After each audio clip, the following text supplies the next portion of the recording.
होता है, मैं पीछे से मैसेज दे दे के लोगों को ज्वाइन कराती हूँ। Share the screen with you all.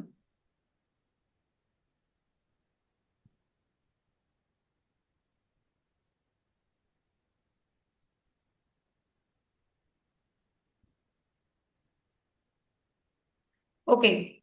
So, first of all, kindly let me know that is screen visible to all. Everybody is able Yes, to ma'am. see the screen. Yeah. So let's start with today's webinar. It's all about capital gain, practical insights into amended provisions and conceptual clarity. As the name of the webinar suggests that we are going to divide or categorize this webinar into two portions. First, we will be talking about the amended provisions, and secondly, we will be talking about the conceptual clarity, because in last 3 years from 2023 onwards, actually 23, 24 and 25, there are lots of provisions or amendments has taken place in the portion of capital gain, because the total income of the cess is divided into five parts, we all know that. So the capital gain is such portion or such head where lots of provisions and lots of amended has been taken place. So it is not the case that we don't understand the provisions. ऐसा नहीं है that we are not able to understand the provisions, because we being professionals are very much indulge into interpretation of the provisions. But the thing is that due to the frequent changes, due to the frequent amendments, there are number of provisions, so that confusion has been arisen due to the amendments in provisions. So basically today's webinar's purpose is to solve the doubts or clear that confusion which has been arisen in last 2 to 3 years regarding the capital gain provision. So basically, first of all, this webinar will be conducted a little bit uniquely, मतलब थोड़ा सा differently हम इस webinar को conduct करेंगे rather than talking into sections, because there are only 4 sections in capital gain, जहां पर हम emphasize करते हैं section 112A, section 112, section 111A and general section जो STCG के साथ deal करता है.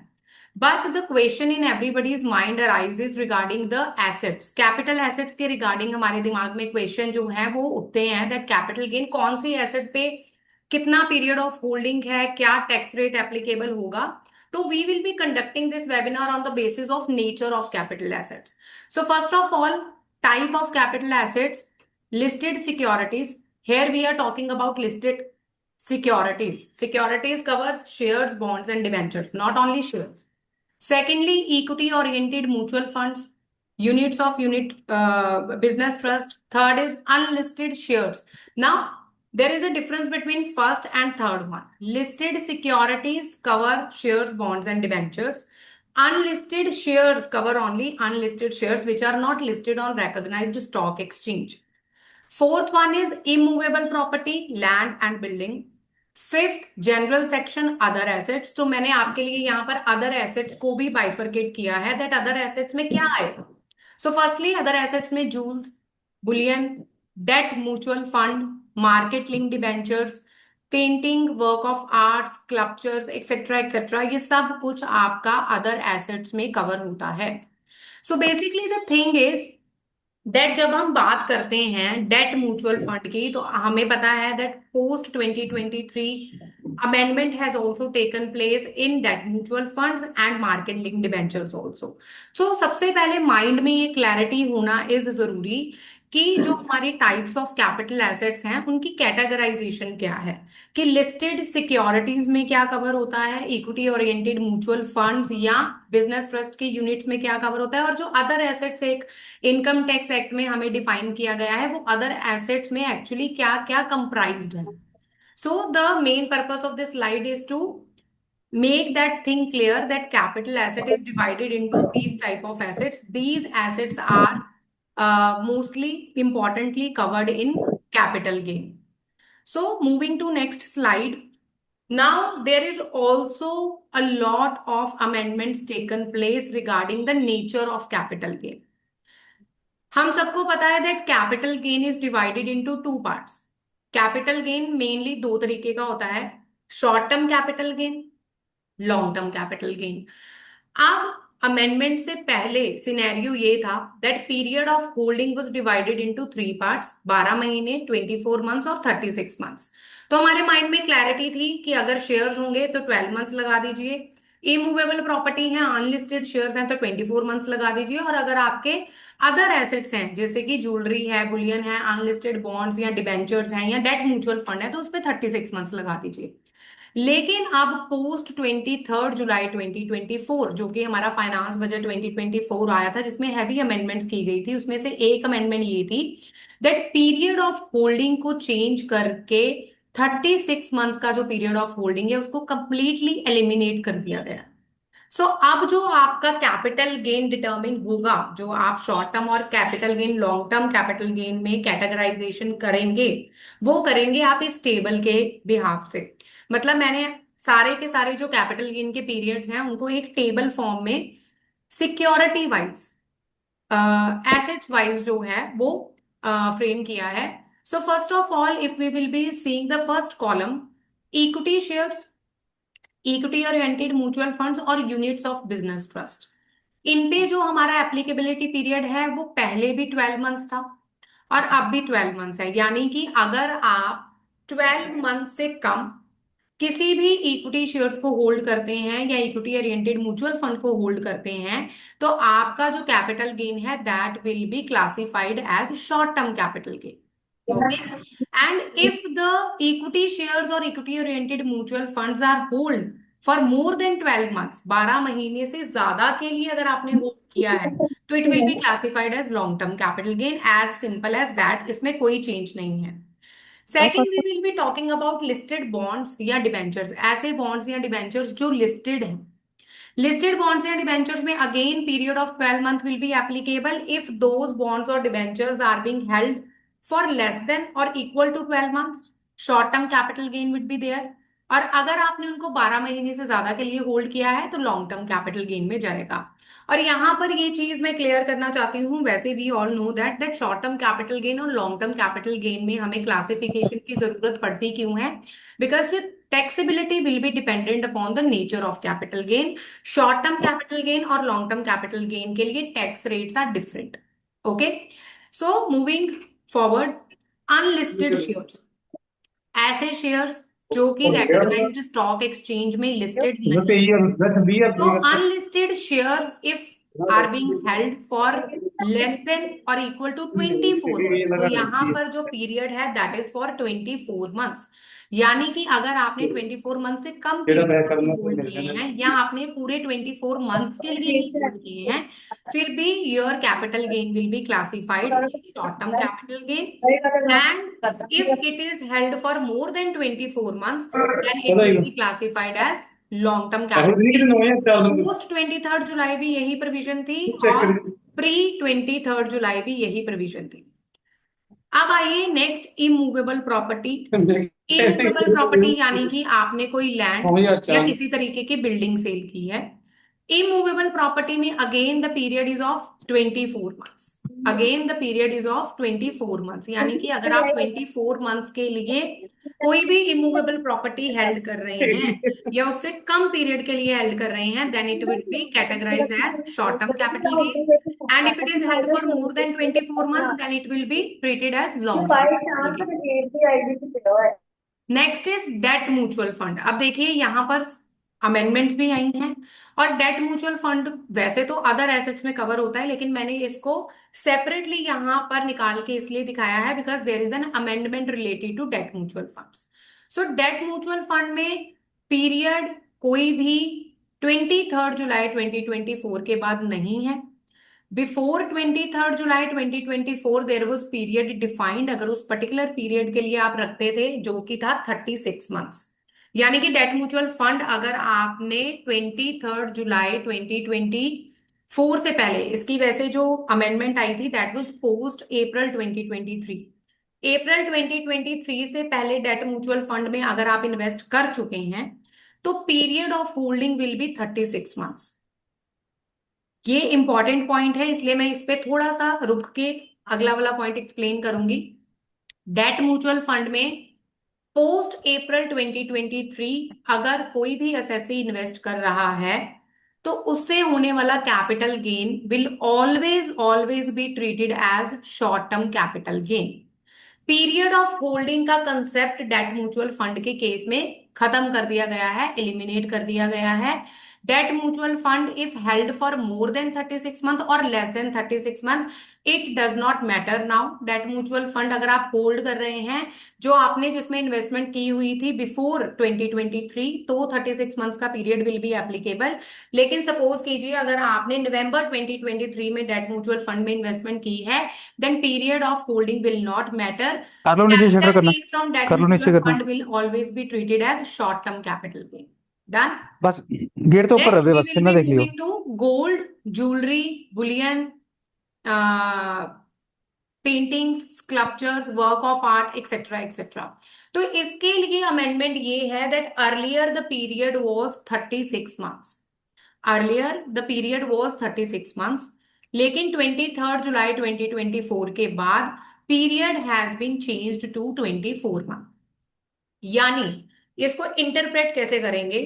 अगर आपने गोल्ड या ज्वेलरी बाय की थी बिफोर 23 जुलाई 2024, लेकिन आप उसको सेल कर रहे हैं यानी कि उसको बेच रहे हैं 23 जुलाई 2024 के बाद, अब यहां पर जो आप पीरियड कंसीडर करेंगे इन ऑर्डर टू डिटरमाइन कि क्या ये मेरा कैपिटल गेन शॉर्ट टर्म में फॉल करेगा या लॉन्ग टर्म में फॉल करेगा, तो उसके लिए आपको 23 जुलाई 24 के बाद वाली प्रोविजंस को अप्लाई करना है, यानी कि आप 24 मंथ्स को कंसीडर करेंगे।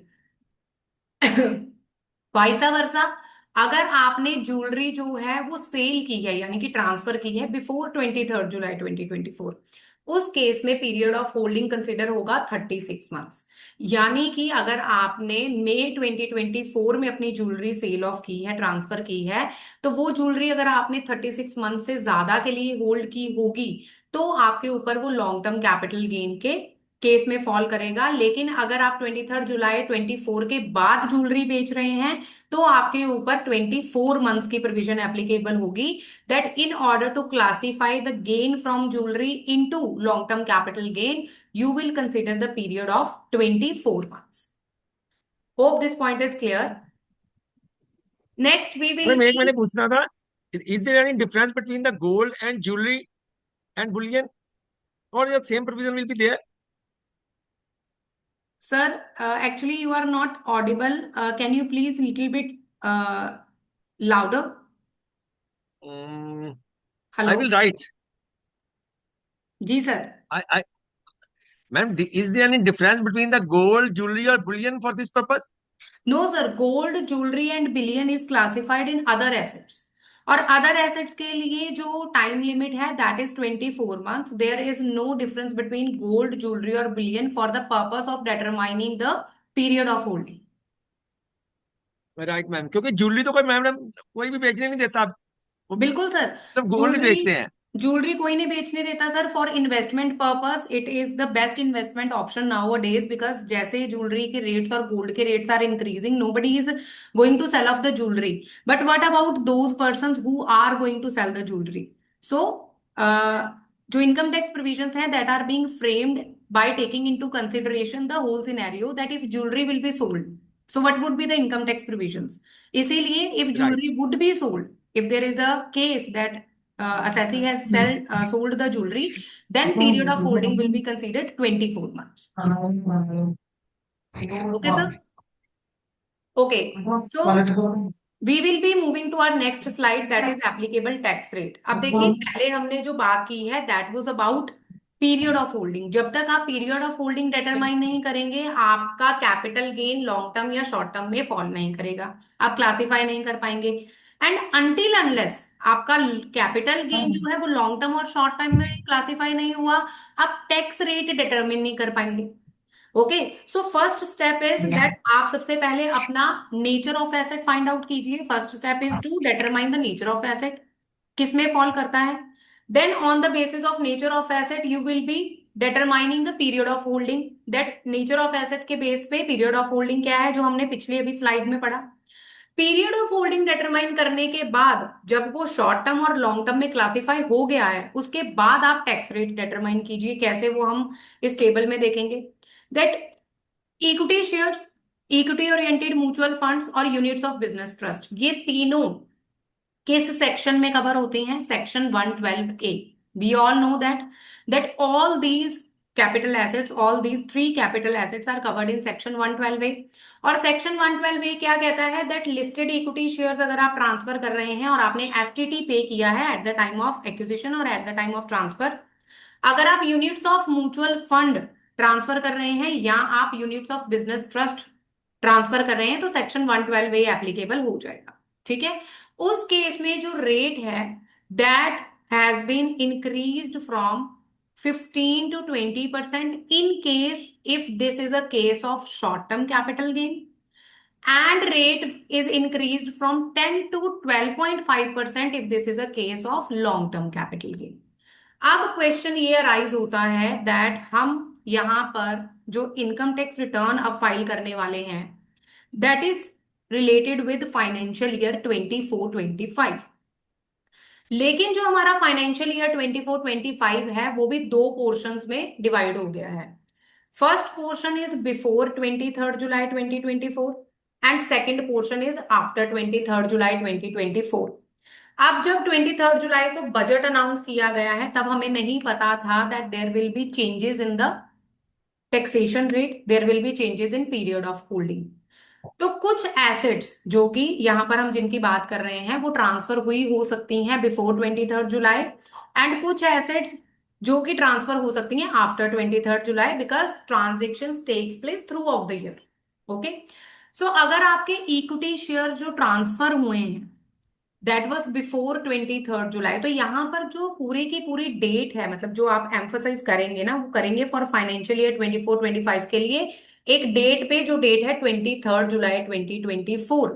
आपका पूरा बाइफर्केशन ऑफ टैक्स डिपेंड करता है सिर्फ एक इसी डेट पे, उससे बिफोर के लिए tax rates are different and उस डेट से आगे वाले टाइम के लिए tax rates are different. Done. So अगर आपने इक्विटी शेयर्स ट्रांसफर किए हैं बिफोर 23 जुलाई 2024, अब उस केस में आपका जो टैक्स रेट है अगर शॉर्ट टर्म कैपिटल गेन है तो 15% ही लगेगा। शॉर्ट टर्म कैपिटल गेन है तो 15% ही लगेगा, लेकिन अगर लॉन्ग टर्म कैपिटल गेन है तो 10% पे आ जाइए। और अगर आपने आफ्टर इक्विटी शेयर्स या equity oriented mutual fund transfer किए हैं, शॉर्ट टर्म कैपिटल गेन है तो 20% लगेगा, और अगर लॉन्ग टर्म कैपिटल गेन है तो 12.5% लगेगा। So basically whole scenario revolves around the date 23 July 2024। Before के लिए आपकी earlier provisions would be applicable, that is unamended provisions जिनमें कोई अमेंडमेंट नहीं हुई है। आफ्टर के लिए amended provisions, amended tax rate, amended period of holding would be applicable. इसी तरीके से लिस्टेड बॉन्ड्स एंड डिबेंचर्स हैं, अगर आप शॉर्ट टर्म कैपिटल गेन में जाते हैं तो earlier slab rate was applicable, अभी भी स्लैब रेट ही लगेंगे। Before long term capital gain है तो 10% बिफोर 23 जुलाई, लेकिन 23 जुलाई के बाद 12.5% का tax rate would be applicable. Unlisted shares के लिए शॉर्ट टर्म कैपिटल गेन के लिए कोई चेंज नहीं आया है, लेकिन लॉन्ग टर्म कैपिटल गेन के लिए again earlier it was 20% with indexation, but after 23 July if any of the assessee has transferred unlisted shares, the tax rate would be 12.5% and that is also without indexation. Now the indexation benefit would not be available if the assessee sell off the unlisted shares. Done? Now debt mutual fund.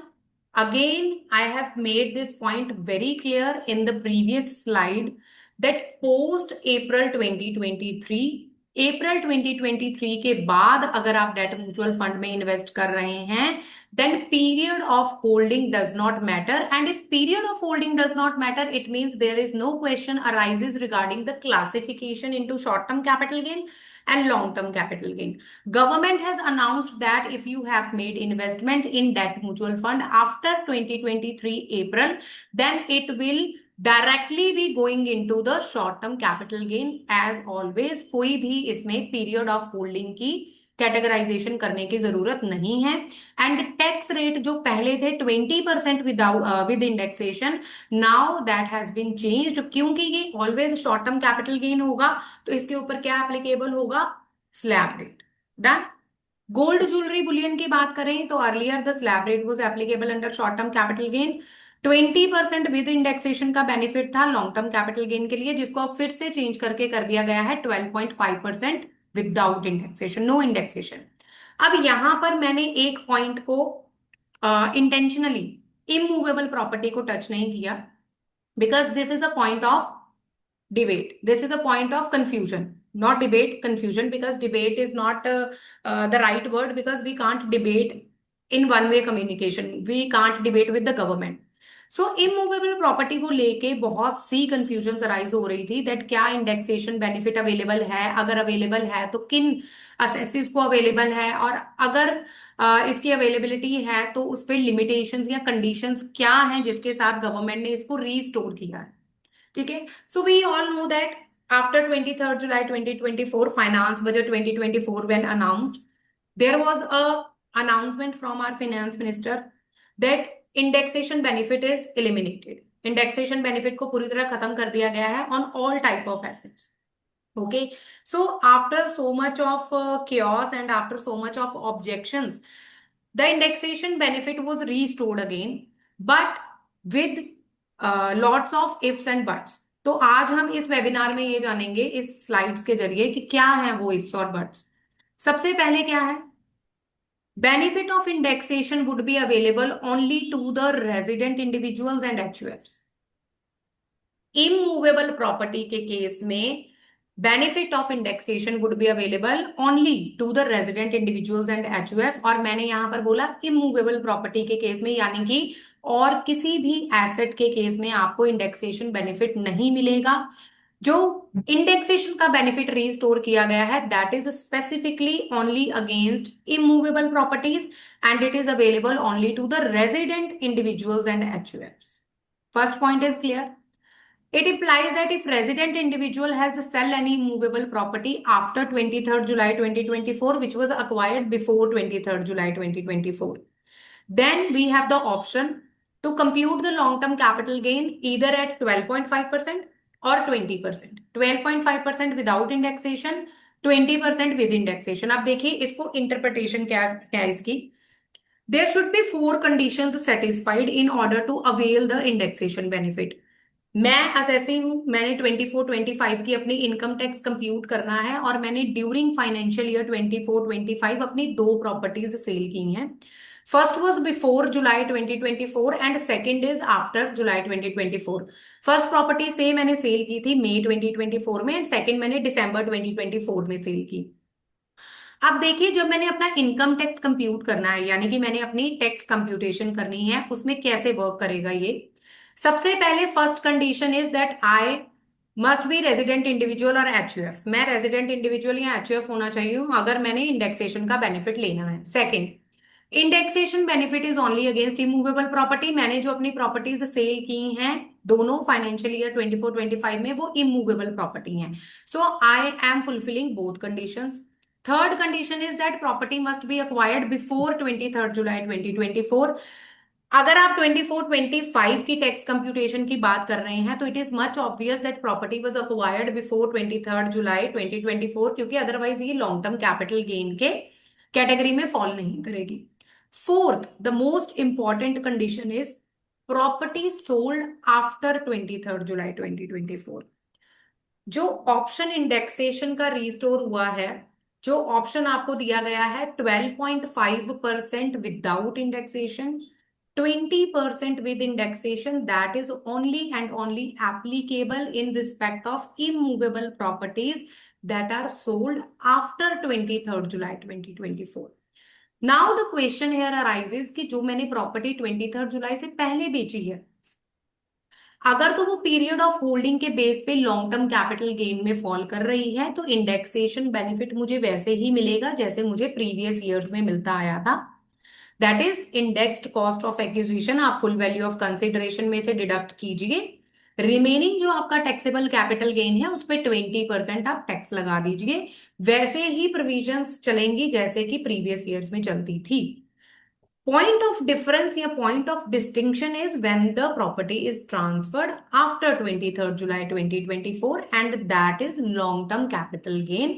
आपने जो property held की थी that is long-term capital asset, तो आप indexation के लिए दो options में से एक चूज कर सकते हैं which is beneficial for the assessee. Okay, देखिए अब इसके लिए यहां पर एक ट्विस्ट भी आ गया। ठीक है, अब वो ट्विस्ट क्या है? अभी तक हमने ये समझा 23 जुलाई 2024 के बाद इंडेक्सेशन का बेनिफिट रिज्यूम कर लिया गया था, रीस्टोर कर लिया गया था, विद द कंडीशन दैट आपके पास ऑप्शन है बीइंग असेसी, अगर आप रेजिडेंट इंडिविजुअल हैं या एचयूएफ हैं, कि 12.5% आप विदाउट इंडेक्सेशन टैक्स लगा सकते हैं, 20% विद इंडेक्सेशन लगा सकते हैं। लेकिन now the government is of the view that अगर हम रीस्टोर कर रहे हैं तो हम यहां पर एक ट्विस्ट देंगे। अब वो ट्विस्ट क्या है? That this indexation benefit is available only for taxation purpose. अब ये क्या नया यहां पर ट्विस्ट डाल दिया? दैट जो आप इंडेक्सेशन का बेनिफिट लेंगे वो होगा सिर्फ और सिर्फ आपका टैक्स कैलकुलेट करने के लिए। आप जानते हैं दैट कैपिटल गेन या कोई भी हेड होता है तो उसमें जो ये हमारे चार सेक्शंस हैं, तो मेनली स्पेशल रेट जो सेक्शन है वो है 112A, 112 और 111A, जिनको हम स्पेशल रेट सेक्शंस कह सकते हैं, जिन पे स्पेशल रेट ऑफ टैक्स लगते हैं, है ना। तो यहां पर क्या कहा गया है? दैट इंडेक्सेशन का बेनिफिट अगर आप लेना चाहते हैं तो जब आप अपनी इनकम कंप्यूट कर रहे हैं ना, जब आप अपना कैपिटल गेन कंप्यूट कर रहे हैं, तब आप इंडेक्सेशन का बेनिफिट नहीं ले सकते। आप इंडेक्सेशन का बेनिफिट सिर्फ और सिर्फ लेंगे टैक्सेशन पर्पसेस के लिए, यानी कि जब आपने ऊपर 5 हेड्स में अपनी इनकम कंप्यूट कर ली है, उन 5 हेड्स में इनकम कंप्यूट करके आप जब टैक्सेशन वाले पोर्शन पे पहुंचे हैं, तब आप सिर्फ इंडेक्सेशन का बेनिफिट ले सकते हैं। कंफ्यूजन? ठीक है, ये कंफ्यूज करने वाला हो गया पॉइंट। अब इसको हम एक एग्जाम्पल से क्लैरिफाई करेंगे। क्या है इसका मतलब? रोहिणी एक रेजिडेंट है, वो सैलरी अर्न कर रही है 5 लाख की। ठीक है, उसने अपनी एक लैंड सेल की 28 दिसंबर 2024 को 80 लाख की। ठीक है, लैंड अक्वायर की गई थी फाइनेंशियल ईयर 7-8 में 15 लाख की। तो टैक्सेबिलिटी कंप्यूट कीजिए। अब देखिए, सबसे पहले तो इंडेक्सेशन का बेनिफिट लेना चाहते हैं तो चार कंडीशंस अपने माइंड में रिकॉल कीजिए। रोहिणी एक रेजिडेंट है, ठीक है, रेजिडेंट इंडिविजुअल है। सेकंड वाज इमूवेबल प्रॉपर्टी आप ट्रांसफर कर रहे हैं। Third, property is acquired before 23 July 2024। Fourth, property is sold after 23 July 2024। Indexation के लिए चारों कंडीशंस मेरी यहां पर फुलफिल हो रही हैं, मतलब मुझे इंडेक्सेशन का बेनिफिट मिल जाएगा और मेरे पास वो ऑप्शन जो थी वो फ्रेम में आ जाएगी, 12.5% विदाउट इंडेक्सेशन, 20% विद इंडेक्सेशन। चलिए, अब मैंने ये वाली स्लाइड को एक्सप्लेन करने से पहले अगली वाली स्लाइड पे हम आते हैं, फिर पीछे जाएंगे। मेरी फुल वैल्यू ऑफ कंसिडरेशन, अब देखिए यहाँ पे फर्स्ट ऑप्शन क्या है? विद इंडेक्सेशन, यानी कि मैं इंडेक्सेशन का बेनिफिट ले रही हूँ। Full value of consideration is 80 lakh.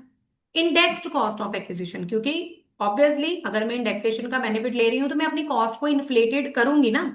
तो 15 लाख की मेरी कॉस्ट ऑफ एक्विजिशन थी, मैंने CII लगाया for the date of for the year of transfer divided by CII for the year of acquisition. तो मेरी indexed cost of acquisition comes out to be 39.75। तो मेरा टैक्सेबल कैपिटल गेन हो गया 40.25 lakh. Tax मुझे 20% पे देना है, 8.05 लाख मुझे टैक्स देना है। अब मेरे पास दूसरा ऑप्शन भी है, चलिए उस पे देख लेते हैं कि मेरा टैक्स किस में कम बनता है, क्योंकि अगर मेरे पास ऑप्शन अवेलेबल है तो मुझे जरूर उसको अवेल करना चाहिए। अब मैं गई विदाउट इंडेक्सेशन पे, यानी कि 12.5% पे। Full value of consideration 80 lakh रहेगी, लेस कॉस्ट ऑफ एक्विजिशन, यहाँ पे इंडेक्सेशन नहीं है, 15 लाख। 65 लाख का मेरा टैक्सेबल कैपिटल गेन है और 12.5% के हिसाब से मेरा टैक्स बनता है 8.12 लाख, 8.12 लाख। तो किस ऑप्शन में मेरे पास मतलब कौन सा ऑप्शन मेरे लिए बेनिफिशियल है? मेरे लिए बेनिफिशियल है ऑप्शन विदाउट इंडेक्सेशन वाला। ठीक है, क्योंकि विदाउट इंडेक्सेशन में जो मेरा टैक्सेबल कैपिटल गेन है, सॉरी विद इंडेक्सेशन वाला, सॉरी, यहाँ पे जो मेरे लिए बेनिफिशियल ऑप्शन है दैट इज विद इंडेक्सेशन, यानी कि यहाँ पर मेरा 7,000 का तकरीबन, अगर मैं इसको राउंड फिगर में लूं तो मेरा बेनिफिट हो रहा है टैक्स का। अब आइए प्रीवियस स्लाइड पे। जब हम बात कर रहे हैं दैट कैपिटल गेन में indexation benefit is restricted to taxation purpose, उसका मतलब क्या है? दैट रोहिणी जब अपनी कंप्यूटेशन बनाएगी फाइनेंशियल ईयर 24-25 के लिए, तो इनकम फ्रॉम सैलरी 5 लाख आएगा, house property income nil, PGBP income nil, income from capital gain हम यहां पर अब क्या कंसिडर करेंगे? This is the point. Income from capital gain हम क्या कंसिडर करेंगे? अब यहां पर आपका जो टैक्सेबल कैपिटल गेन था दैट वाज 40.25 लाख, और जो मैं टैक्स पे कर रही हूँ वो इसके हिसाब से कर रही हूँ, ठीक है। और विदाउट इंडेक्सेशन में मेरा कैपिटल गेन इज 65 लाख, ठीक है। अब what the finance minister has played that income from capital gain में जो आप 65 लाख दिखाएंगे ना, वो दिखाएंगे विदाउट इंडेक्सेशन के बेनिफिट वाला।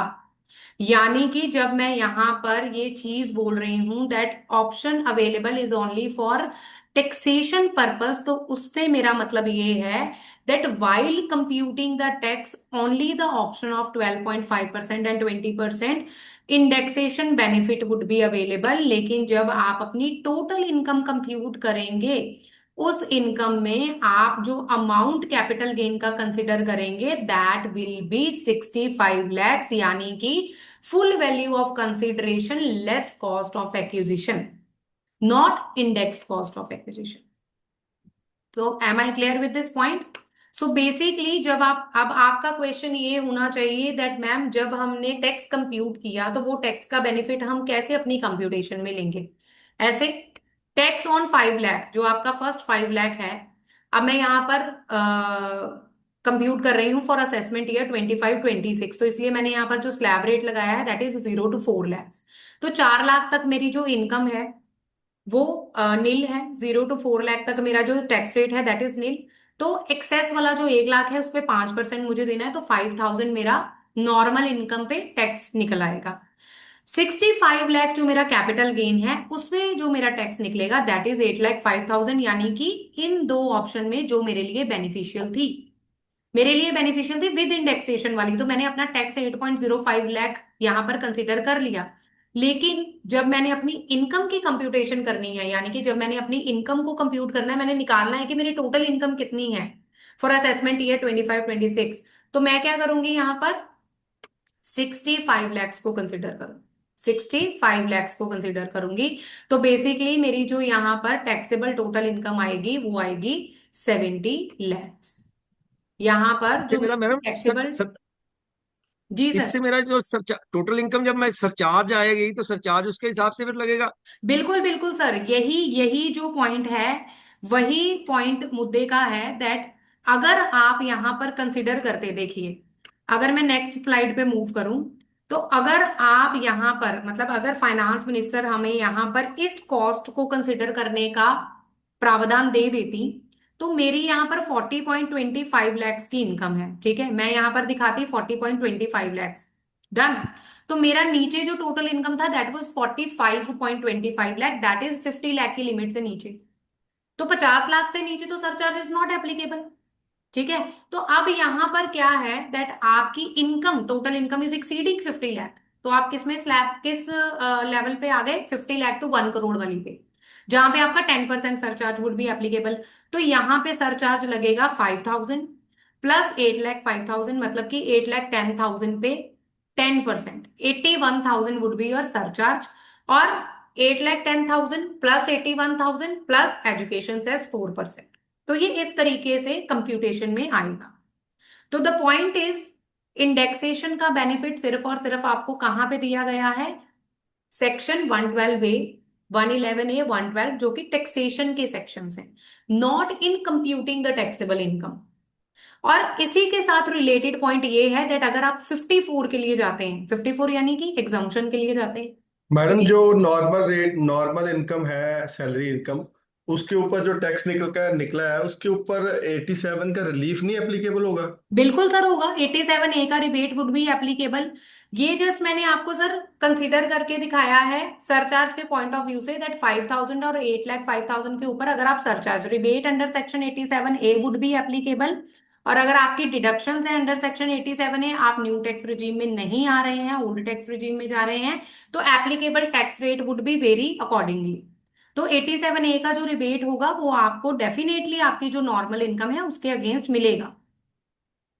ठीक है। तो जब आपने एक्चुअल में इसको टैक्स कंप्यूटेशन में जाना है, लेके जाना है, तो आपकी जो नॉर्मल इनकम होगी उस पे आप टैक्स कंप्यूट करेंगे। टैक्स कंप्यूट करने के बाद 87A का rebate would be available against the tax on normal income, क्योंकि आपको कैपिटल गेन की इनकम के अगेंस्ट 87A का rebate is not available.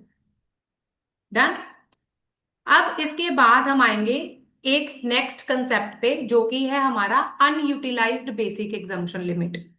We all know that अगर आपकी टोटल इनकम यानी कि एक्सक्लूडिंग कैपिटल गेन की income is less than basic exemption limit, तो अगर फाइनेंशियल ईयर 24-25 की बात करें and assessee is opting 115 BAC, तो basic exemption limit irrespective of age is 0 to 3 lakhs। ठीक है। तो टोटल इनकम अगर आपकी excluding capital gain is less than basic exemption limit, तो जो आपका डिफरेंस होगा, यानी कि अगर यहाँ पर 3 लाख की बात की जा रही है, तो 3 लाख में से अगर आपकी से सैलरी इनकम इज 1.50 लैक्स, तो जो रिमेनिंग का 1.50 लैक्स होगा, 3 lakh minus 1.5 lakh salary income, that 1.5 lakhs की income is called unutilised basic exemption limit. तो जब आप कैपिटल गेन का टैक्स कंप्यूट कर रहे हैं, तो उस टाइम पे इस अनयूटिलाइज्ड बेसिक एग्जम्पशन लिमिट को आप कैपिटल गेन के टैक्स के अगेंस्ट सेट ऑफ कर सकते हैं, and remaining capital gain would be taxable at the applicable tax. So अगर मैं यहाँ पर इसको एक एग्जाम्पल से, यहाँ पर आप देख सकते हैं मैंने मेंशन किया है, you can use this unused portion to reduce taxable capital gain. अगर मेरी फाइनेंशियल ईयर 24-25 में इनकम फ्रॉम अदर सोर्सेज है, से 2.5 लाख की है इनकम फ्रॉम अदर सोर्सेज, और मेरा कैपिटल गेन है 1.50 लैक्स, तो मेरी जो टोटल इनकम है इंक्लूडिंग कैपिटल गेन वो है 4 लाख की। लेकिन मेरी जो अदर इनकम है, यानी कि जो मेरी other than capital gain income है, वो है ओनली 2.5 लैक्स। तो मेरे पास अभी भी 50,000 का जो अनयूटिलाइज्ड बेसिक एग्जम्पशन लिमिट है वो अवेलेबल है। तो मैं उस 50,000 को एडजस्ट कर सकती हूँ अगेंस्ट किसके, जो मेरा कैपिटल गेन है 1.50 लैक्स का। रिमेनिंग 1 लाख का capital gain would be taxable. लेकिन अगर वो लॉन्ग टर्म कैपिटल गेन है, तो मैं उसमें 112A की एग्जम्पशन ले लूंगी, मतलब अवेल कर लूंगी। तो 1 लाख माइनस 1 लाख का मेरा long term capital gain set of हो गया, तो मेरी taxable income would B Neil. और ये प्रोविजन एप्लीकेबल है फिर बिफोर जुलाई 2024, क्योंकि जो 1 लाख का long term capital gain exemption है उसकी लिमिट भी इंक्रीज हो गई है। वो भी पॉइंट हम इलेबोरेटली डिस्कस करेंगे अपनी नेक्स्ट स्लाइड में। तो यहां पर जो बेसिक कंसेप्ट है that is about unutilised basic exemption limit, that अगर आप अपनी बेसिक एग्जम्पशन लिमिट को फुली यूटिलाइज नहीं कर रहे हैं, आपकी other income less than 3 lakh है, या अगर आप फाइनेंशियल ईयर 25-26 में जाएंगे लेस देन 4 लाख है, तो रिमेनिंग जो डिफरेंस होगा that will be adjusted against the capital gain की इनकम, और जो कैपिटल गेन की बैलेंस इनकम होगी that would be taxable at the applicable tax rate. Okay. Now यहां पर मैंने इसको एक केस सिनेरियो बनाकर डिस्कस किया है।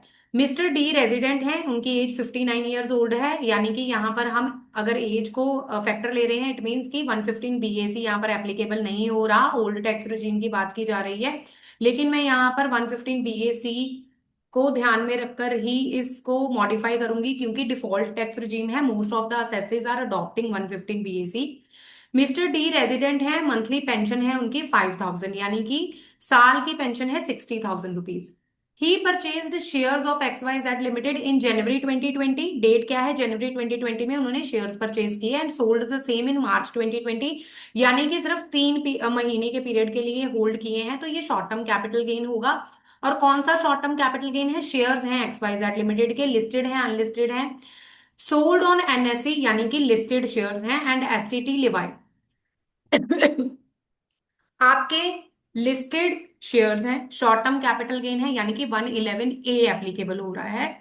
111 एप्लीकेबल हो रहा है, और आपने सेल किए हैं मार्च 2020 में, यानी कि इसके ऊपर जो टैक्सेबिलिटी रेट है that is 15%। Such a sale gave rise to an STCG of INR 1.5 lakh, आपको शॉर्ट टर्म कैपिटल गेन हुआ है 1.5 लाख का। Apart from pension income and gain on sale of shares, he also made STCG on property sale, यानी कि जो mister D हैं उनकी 3 incomes हैं। पहली है पेंशन इनकम, दूसरी है 111A की इनकम यानी कि STCG on sale of shares, और तीसरी है उनकी general income other than these special rate section, STCG on sale of property amounting to 1.3 lakhs. What is this tax liability for the year 2021?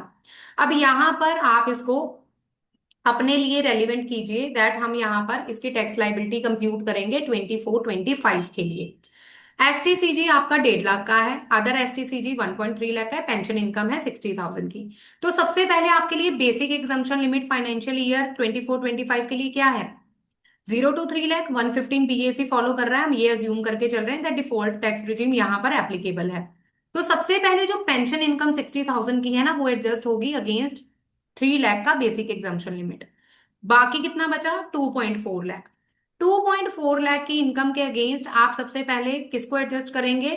जो आपकी property cell की, जो आपकी property cell की कैपिटल गेन आया है, that was sale of shares. He has also made an STCG on property sale amounting to 1.3 lakh. तो remaining 22.4 lakh में से आप STCG on sale of property 1.3 lakh का एडजस्ट करेंगे। सो आपके पास बैलेंस इनकम कितनी बच गई? बैलेंस लिमिट कितनी बच गई? 1.10 लाख। लेकिन जो आपका STCG 111A का है ना, वो है 1.5 लाख। यानी कि आपकी जो अनएग्जॉस्टेड एग्जम्पशन लिमिट अभी तक बची है ना, वो है 1.10 लाख। तो रिमेनिंग का जो 40,000 है short term capital gain under section 111A, that would be taxable at the rate 15% if transfer took place before 23 जुलाई 2024। ठीक है, तो यहां पर बिफोर 23 जुलाई 2024 ही है, तो यहां पर हम इसको डेट्स को थोड़ा सा मोल्ड करेंगे तो ज्यादा बेटर रहेगा। ये मैं पीपीटी में चेंज कर दूंगी, लेकिन यहाँ पर ये फ्रेम इसी तरीके से एग्जांपल हुई है दैट फाइनेंशियल ईयर 24-25 के लिए अनएग्जॉस्टेड बेसिक एग्जम्पशन लिमिट का मतलब है आपके पास 0 से 3 लाख की लिमिट थी, उसमें आपकी 3 इनकम्स हैं। तो सबसे पहले आप नॉर्मल इनकम को एडजस्ट कीजिए other than capital gain income. उसके बाद आप एसटीसीजी मतलब शॉर्ट टर्म कैपिटल गेन वो वाला एडजस्ट करेंगे जो 111A में कवर नहीं होता। उसके बाद भी अगर आपकी कोई बेसिक एग्जम्पशन लिमिट रह गई है, उसमें से कुछ पोर्शन बच गया है, तो आप एसटीसीजी 111A का एडजस्ट करेंगे और remaining income would be taxable at the rate जो प्रिवेलेंट रेट होगा या जो एप्लीकेबल टैक्स रेट होगा। उसके बाद नेक्स्ट अगर हम स्लाइड पे मूव करें तो that is about, just a second,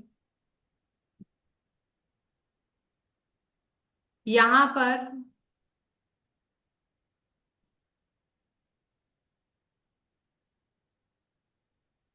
there is some technical glitch. Yeah, amendment in section 112A, amendment in section 112A। 112A deal किसके साथ करता है? सिर्फ 3 एसेट्स वहां पर कवर होती हैं। First is listed shares, second is equity oriented mutual fund, और third is units of business trust या जिसको हम कहते हैं यूनिट्स ऑफ यूटीआई। ठीक है, तो सेक्शन 112A में हमारी जो एग्जम्पशन लिमिट है that is 1 lakh for financial year 24-25 if आपके shares are sold before 23 July 2024 and that basic limit has been increased to 1.25 lakhs if those 3 shares जो अभी मैंने आपको मेंशन किए हैं, those 3 सिक्योरिटीज जो 112A में कवर होती हैं, सोल्ड आफ्टर 23 जुलाई 2024। तो अगेन आप देखेंगे दैट यहां पर सिर्फ एक डेट है जो मायने रख रही है, दैट इज 23 जुलाई। उससे पहले अगर आपने कोई भी प्रॉपर्टी किसी भी तरीके की सिक्योरिटीज सेल की है, चाहे वो लिस्टेड हो, अनलिस्टेड हो या इमूवेबल प्रॉपर्टी हो या अदर एसेट्स हो, tax rate would be applicable as per earlier tax rates applicable. लेकिन अगर आप 23 जुलाई के बाद कुछ भी ट्रांजेक्शन कर रहे हैं, अपनी प्रॉपर्टीज को सेल कर रहे हैं, ट्रांसफर कर रहे हैं, तो टैक्स रेट वो वाले लगेंगे जो कि अमेंडमेंट के बाद यानी कि 23 जुलाई के बाद एप्लीकेबल हुए हैं। तो यहाँ पर हम एग्जम्पशन लिमिट की बात कर रहे हैं। Long term capital gain on sale of these shares in aggregate is more than 1.25 lakh.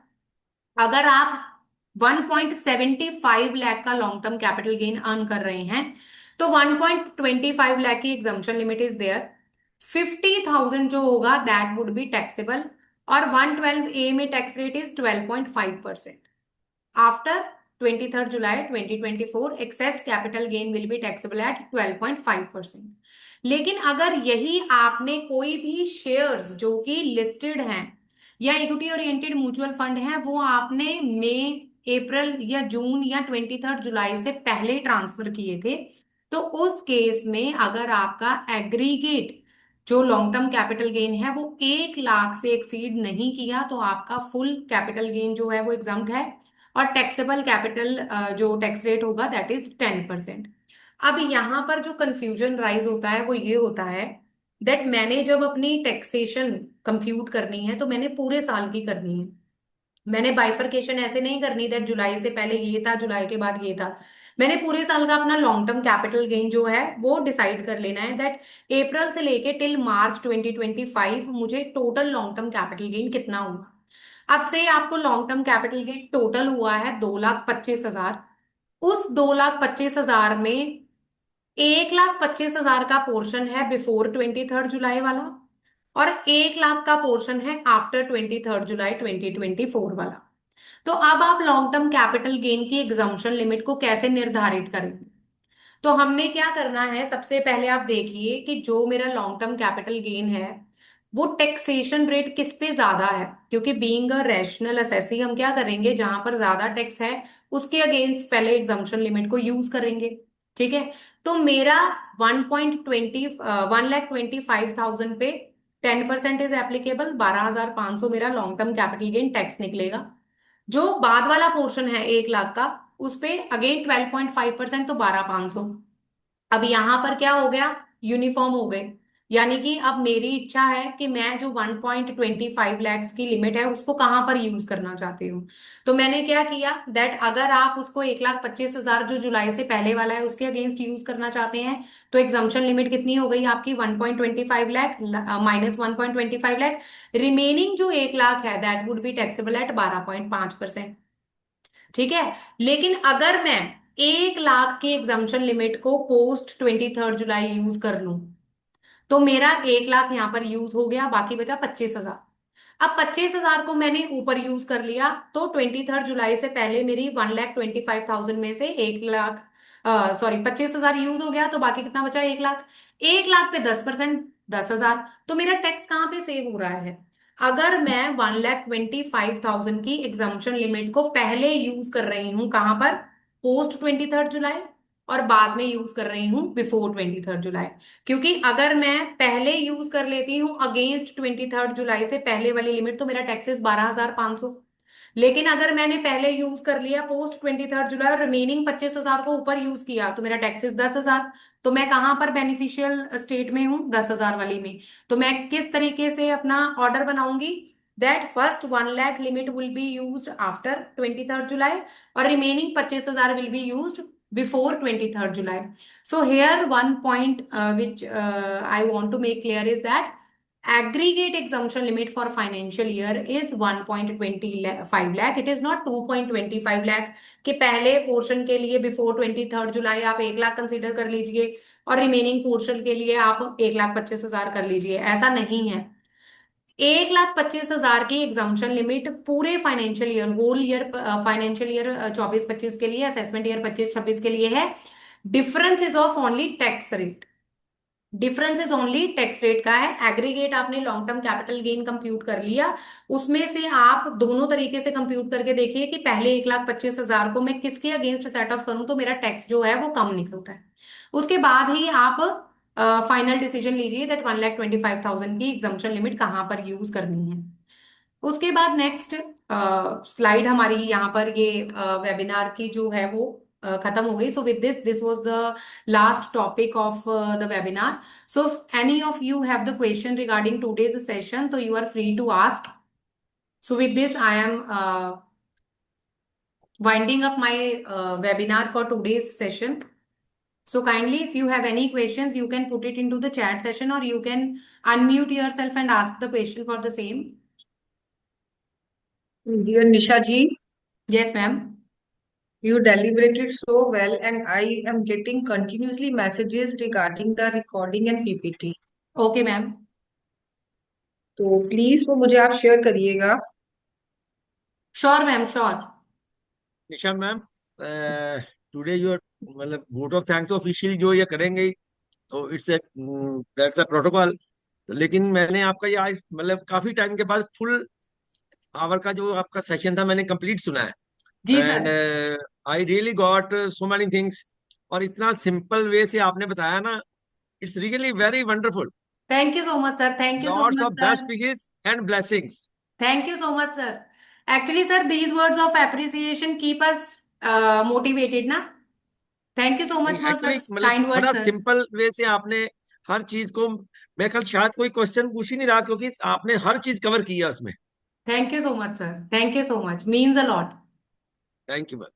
Sir, it's our effort that every member should come forward and then through this platform. And we are taking care of this. And today Nisha ji has deliberated so well. Ravneet, are you there? Yes, ma'am.